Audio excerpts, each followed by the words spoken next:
Salam sejahtera rakyat Singapura, penduduk-penduduk kawasan undi Pasir Ris Punggol.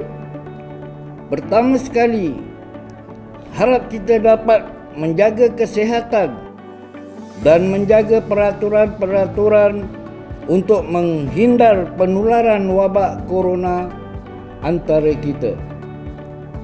Pada masa yang sama, pemerintah telah meneruskan keputusan untuk meneruskan mengadakan pilihan raya umum 2020 dalam keadaan yang kita harus memerangi wabak COVID-19 yang mungkin akan menjejas perjalanan kehidupan kita.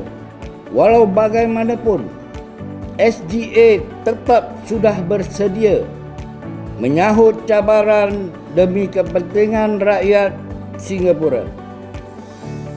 Perjuangan kami ialah untuk sama-sama menyuarakan dasar-dasar dalam parlimen yang akan sekarang ini dikuasai oleh hanya satu parti majoriti.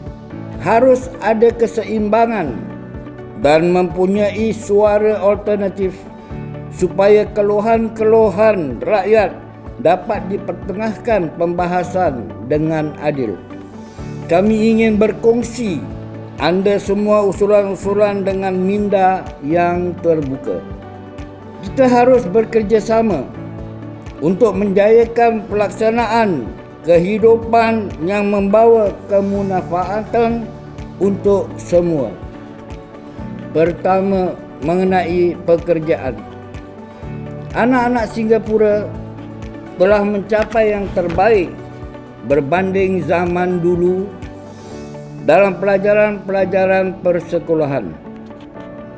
Setelah tamat sekolah dengan meraih ijazah sederhana atau lebih tinggi, langkah seterusnya mereka harus mendapatkan pekerjaan untuk meneruskan kehidupan duniawi. Ternyata pula sukar untuk anak-anak Singapura mendapat pekerjaan bersandar dengan kelulusan dan kelayakan yang telah diperolehi. Masa-masa itu, masa-masa lalu, kita bersaing dengan hanya orang-orang Singapura, masing-masing yang kerja keras meningkatkan pelajaran atau kursus-kursus kelayakan. Pada zaman generasi sekarang pula, dalam tamadun zaman teknologi, rakyat Singapura telah meningkatkan taraf dengan pesat dalam meraih kelayakan yang diperlukan. Namun begitu, ramai yang tidak dapat pekerjaan yang layak dan sesuai. Oleh kerana rakyat Singapura mengharungi persaingan dengan bakat-bakat warga asing yang telah diberi peluang mengisi ruang negara Singapura, tanah air kami. Kedua, caruman CPF.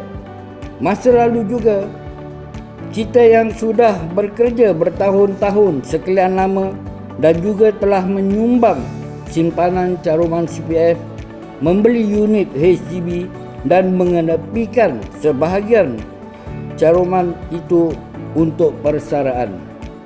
Setelah mencapai umur persaraan, dasar-dasar wang CPF pula dibuat menyebabkan sukar mengeluarkannya untuk menampung sisa-sisa kehidupan persaraan. Dasar-dasar dengan meningkatkan jumlah simpanan itu dan meningkatkan umur persaraan yang lebih tinggi atas alasan bahawa kita dianggarkan boleh hidup lama. Sentuhlah hati. Tanya pada diri, adakah kita akan tahu bila kita akan mati? Kenapa harus menyekat untuk menikmati simpanan itu dalam sisa-sisa kehidupan bermaruah? Bagi generasi muda pula yang menghadapi kesukaran mendapat pekerjaan di dalam tanah air sendiri, yang telah saya nyatakan tadi pastinya akan sukar membina simpanan caruman CPF. Lalu ia akan membawa kepada kesukaran untuk membeli unit perumahan awam iaitu HDB. Kemudian ia akan lebih sukar lagi untuk membina keluarga seterusnya dalam kehidupan. Dengan ini, ramai akan khawatir untuk berkahwin di dalam keadaan tidak menentu dan tidak stabil. Lalu ia akan berlarutan menyekat tumbuhan kadar kelahiran dan lama-kelamaan ikatan kekeluargaan akan pupus. Adakah ini akan menjadi satu-satu sebab untuk membawa masuk atau mengimport rakyat warga negara luar? Singapura tidak mempunyai sumber semula jadi untuk sumber ekonomi, tetapi rakyatlah yang menjadi sumbernya dan dasar cukai-cukai dan lain-lain yang menjadi tanggungan rakyat dalam kos sara hidup yang semakin tinggi. Singapura terbentuk dengan keharmonian berbilang kaum. Beri saya peluang pula di sini untuk menyuarakan usulan-usulan bagi kepentingan masyarakat Melayu Islam Singapura.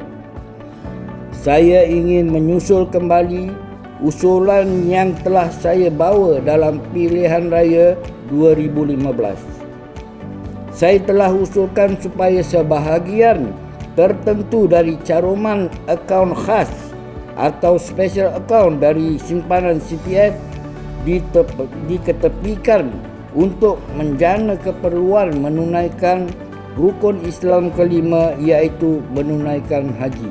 Kita boleh membentuk sistem perkiraan yang tidak sama sekali rumit untuk memberi kelonggaran bagi mengeluarkan simpanan tersebut setelah bekerja bertahun-tahun sepanjang hidup mereka. Ia adalah wajar bagi kementerian itu melihat pada sudut memberi pilihan kepada pekerja-pekerja tersebut mengeluarkan sebahagian caruman CPF untuk melaksanakan rukun Islam yang kelima tanpa membebankan sebelum ia bersara. Kami juga pernah mengusulkan supaya dapat membina satu institusi untuk pelajar-pelajar madrasah peringkat tinggi atau Universiti Islam di Singapura. Banyak pelajar-pelajar madrasah yang berkelulusan cemerlang ingin melanjutkan pelajaran dan akan ke college atau universiti di luar negara seperti Timur Tengah atau yang lain-lain.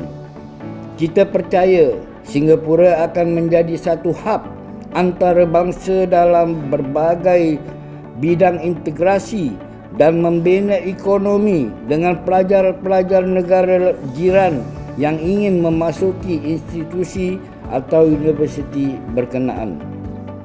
Dengan ini juga, Singapura akan diiktiraf dunia sebagai negara maju di samping kekal mengawal keharmonian berbilang kaum. Banyak lagi usulan dasar-dasar nasional dan suara keluhan-keluhan rakyat berkeseluruhannya yang akan kami utarakan. Sentuh hati, tanya diri sendiri, kenapa Parlimen perlu ada semak dan seimbang? Undilah dengan bijak. Undilah SGA. Salam hormat. Terima kasih.